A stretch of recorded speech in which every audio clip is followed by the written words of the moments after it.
ভাই রাশিয়ায় রেসিডেন্সি কার্ডের জন্য যে প্রসেস, তাতে ইলিগালভাবে কি এখানে কেউ বসবাস করতে পারবে? অ্যাকচুয়ালি রাশিয়াতে যদি সরকারিভাবে যদি লিগ্যাল ওয়েতে কেউ রাশিয়াতে প্রবেশ করে, তার টিআরসির জন্য এবং লিগ্যালিটির জন্য প্রচুর হার্ড আর কি মানে প্রসেসগুলো করা হয় আর কি করা হয়, কিন্তু সবগুলি স্বচ্ছ।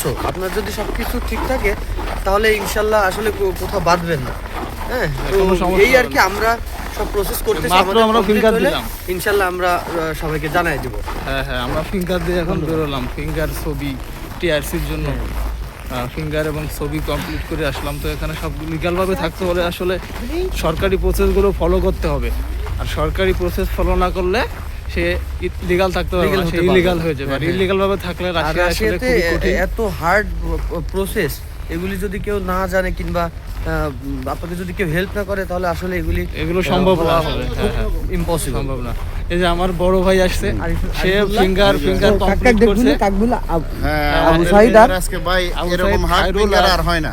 10টা আঙ্গুলের ছাপ, পায়ের ছাপ, এগুলো অনেক হার্ড একটা ফিঙ্গার। অ্যাকচুয়ালি আমরা যারা মিডল ইস্টে ছিলাম বা মিডল ইস্টে যারা যাচ্ছেন থাকতেছেন, ওরা আসলে একটা জিনিস বোঝা উচিত যে ওইখানকার পরিবেশ আর এখানকার পরিবেশ, এখানকার সিস্টেম অনেক ডিফারেন্স ভাই, অনেক ডিফারেন্স। এখানে আসলে যে একটা আপনি ফিল পাবেন, জাস্ট এটা অসাধারণ, এটা বলে বোঝানো যাবে না ভাই।